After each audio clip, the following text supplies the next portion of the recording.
시작하기 전에 간단하게 5분 동안 건강환자 진행하고 시작하도록 하겠습니다. 배에서 나타날 수 있는 통증들을 정리를 해드리고 있는데요. 이제 위장에 관해서 오늘 마지막 궤양에 대한 얘기를 해드릴 거예요. 위장에서 흔히 볼 수 있는 질환들은 역류성 식도염이 있고, 다음에 소화불량을 일으키는 이제 위염이 있죠. 그런 것들은 이제 전 시간에 알려드렸고, 한의학적인 담적에 대한 개념들도 알려드렸고요. 오늘은 이제 위장에서 가장 마지막 궤양에 대한 얘기를 해드릴 거예요. 자, 여기 계시는 분들은 위장 위치가 어디 있는지 아세요? 위장이 어디쯤 달렸을까요? 몰라요. 배꼽하고 명치하고 이렇게 있죠. 그 사이 가운데 정도에 이제 위장이 있어요. 약간 더 위로 올라붙어 있는 분들도 있고, 약간 더 밑으로 처져 있는 분들도 있는데, 그래서 위장에 문제가 생기면 불편감이 이 상복부, 명치 밑에서 좀 많이 느껴집니다. 그래서 여기가 뭔가 그득하고 포만감이 느껴진다든지 하는데, 궤양이라는 거는 상처가 나 있는 거예요. 그러니까 상처가 나서 아파요. 속이 주로 이제 어떻게 표현하냐면은 뭔가 먹으면은 명치 끝이 아프다고 표현을 하기도 하고요. 또 속이 비면은 비고 나서 조금 있다가 산이 분비가 되면서 산이 상처를 자극하면서 이제 아픈 경우도 있어요. 그래서 새벽에 자다가 여기저기서 아주 음악 소리가 좋습니다. 새벽에 자다가 갑자기 명치 끝이 아파서 자다 깨는 경우들이 있는데, 그런 분들이 한의원에 오시면은 저희는 혹시 좀 위장에 문제가 생기지는 않았나라는 걸 이제 먼저 의심을 하게 되죠. 그래서 실제로 명치 끝을 만져보면은 막 손을 못 댈 정도로 많이 아파하고 이제 그런 분들이 있습니다. 그래서 그런 분들은 오늘 하는 강의 내용을 좀 잘 들어보시면 좋을 거예요. 궤양이라는 건 말 그대로 움푹 파였다는 뜻이에요. 위장은 5개 층으로 이루어져 있는데요. 바깥쪽에 이제 장막층하고 안쪽에 점막층이 있는데, 그 사이에 위장을 움직이는 근육층이 있습니다. 그래서 이 점막은 계속해서 세포가 교환이 되는데, 이 궤양이라는 거는 점막 하층까지도 파고 들어가지고는 재생이 잘 안 되고 오랫동안 상처가 아물지 않고 있는 상태를 얘기를 해요.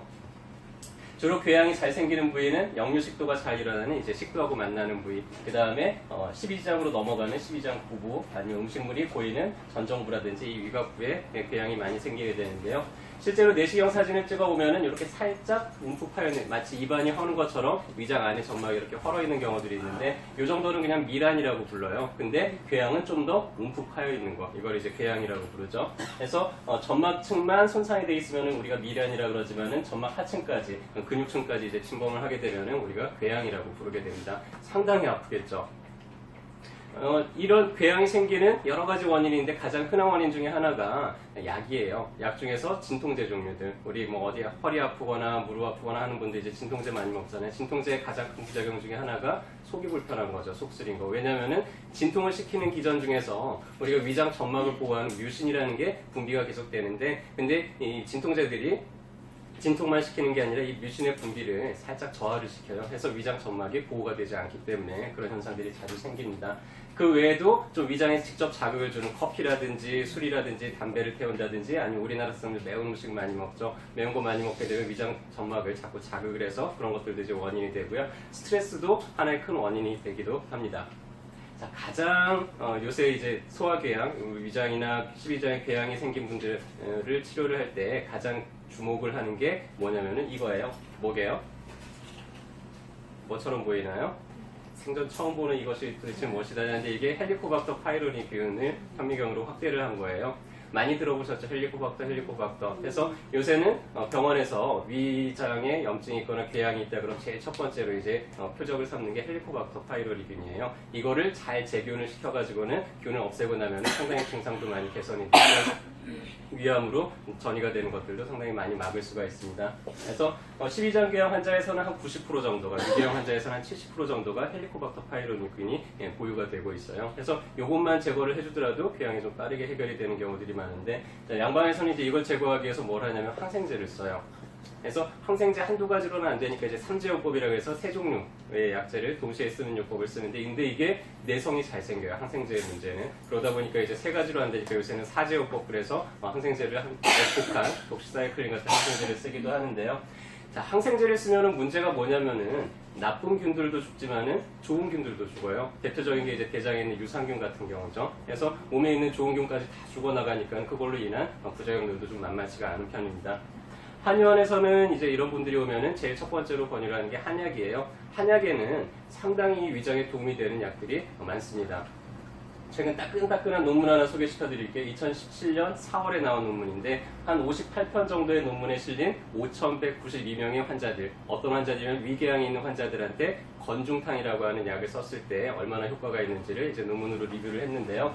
결과를 보니까는 대조군으로 사용된 서양약 대비해서 임상적으로도 효과가 훨씬 더 뚜렷하고 헬리코박터 제균 효과도 더 뛰어나고 재발도 억제를 시키면서 부작용도 훨씬 덜하더라라는 이제 논문이 발표가 된 적이 있는데요. 실제로도 임상에서 약을 써보면은 그런 항생제 못지않게 혹은 그거보다 더 뛰어난 결과들을 우리가 많이 볼 수가 있습니다. 자, 어깨동무한의원에서는 또 하나 주목하는 게 있는데요. 위장이 오랫동안 좀 만성적으로 문제가 있는 분들이 대부분 보면은 앉아있는 자세가 별로 좋지 않아요. 이렇게 꾸부정한 자세가 되면은 위장 기능이 안 좋아지기가 쉽습니다. 왜일까요?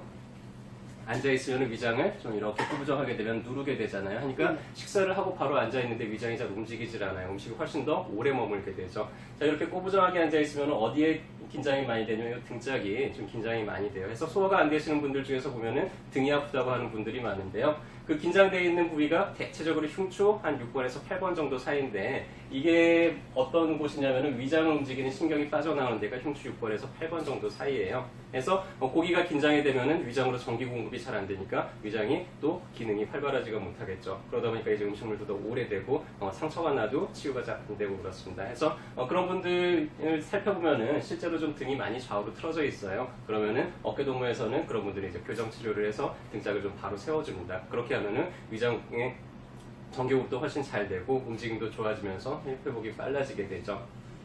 자, 여기까지 들어보니까는 이제 내가 명치 끝이 아프고 평소에 좀 소화도 잘 안 되고 혹은 자다가 새벽에 깰 정도로 막 속이 쓰리거나 아프다. 그러면 이제 어디 가서 치료받으시면 될 것 같아요? 어깨동무 오시면은 저희가 잘 치료해 드리도록 할 거고요. 주변에 자꾸 병원 가가지고 내과 위장약 먹다가 좀 나은 듯한데 또 다시 시간 지나면 또 아프고 이런 분들 되게 많을 거예요. 자, 그런 얘기를 들었어요. 그러면 이제 그런 분들을 어디로 모시고 와요? 어깨동무에 모시고 오시면 저희가 또 잘 치료해 드려서 여러분들이 꼭 좋은 데 소개시켜줘서 정말 고맙다는 얘기 드릴 수 있게 정성스럽게 잘 진료해 드리도록 하겠습니다. 오늘도 진료 잘 받으시고요. 건강한 하루 되시길 바라겠습니다.